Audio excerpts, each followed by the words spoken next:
Welcome to your source for optimism, resilience, and hope. I'm Dr. Terry Paulson, your host for another 5-minute roller coaster ride to understanding how you can claim your own optimism advantage.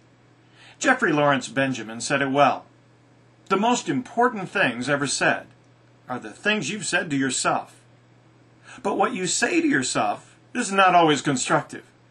Martin Seligman, author of Learned Optimism, confirms how ineffective our self-talk can be. One often has catastrophic thoughts, feelings that everything is wrong and that nothing is going to change. We teach people to think of these thoughts as if they were being said by some external person whose mission in life is to make them miserable. Then we have them dispute those thoughts, and that's the heart of the optimism technique. In short, you can make yourself miserable or optimistic. This message is about using your own self-talk to maintain a more optimistic attitude. Dr. Seligman observes, positive thinking often involves trying to believe upbeat statements such as every day and every way I'm getting better and better, in the absence of evidence or even in the face of contrary evidence. Learned optimism, in contrast, is about accuracy. It's how you cope with negative statements that has an effect.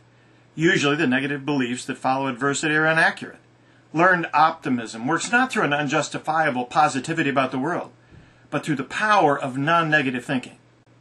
To Seligman, how we see adversity is the key. It's a matter of ABC. When we encounter A, adversity, we react by thinking about it. Our thoughts rapidly congeal into B, beliefs. These beliefs may become so habitual we don't even realize we have them unless we stop to focus on them. And they don't just sit there idly, they have C, consequences. The beliefs are the direct causes of what we feel and what we do next. They can spell the difference between dejection and giving up on the one hand, and well-being and constructive action on the other. The first step is to see the connection between adversity, belief, and consequences. The second step is to see how the ABCs operate every day in your own life. And adversity can be almost anything. A flat tire, a frown from a boss, an unexpected large bill, or a layoff. Your beliefs are how you interpret the adversity. Be sure to separate thoughts from feelings. I just blew my career, or I feel like an imposter are beliefs. Their accuracy can be evaluated. Consequences are your feelings and actions that follow. You might feel depressed, anxious, angry, or frustrated. Often you will feel more than one thing. You also act. You may withdraw from others, send out a resume, seek revenge, or even cry.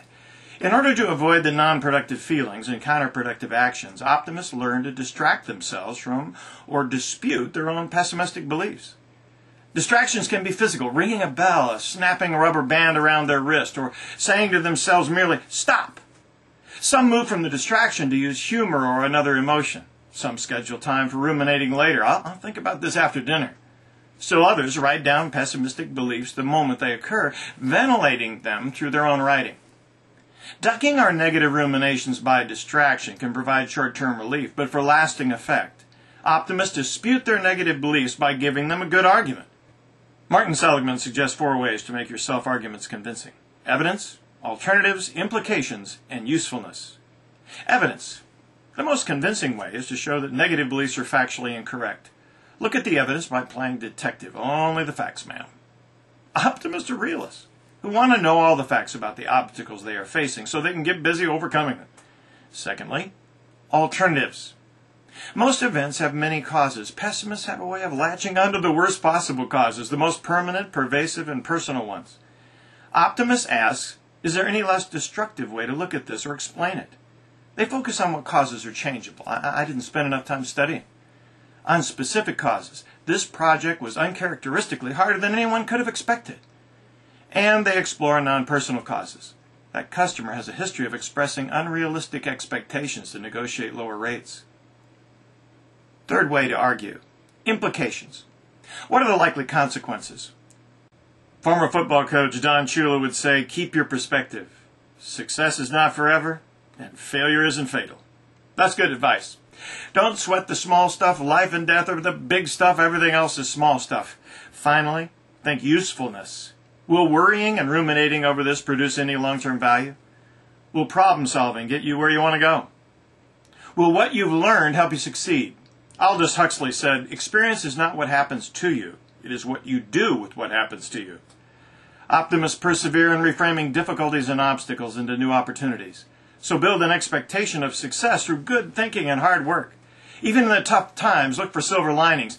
If you learn to think like an optimist, tough times can be a great time to reinvent a business, retool your skills, and find undervalued investment opportunities. Norman Vincent Peale said it best: become a possibilitarian. No matter how dark things seem to be or actually are, raise your sights and see possibilities. Always see them, for they're always there. Until next time, this is Dr. Terry Paulson with www.terrypaulson.com. Thanks for watching.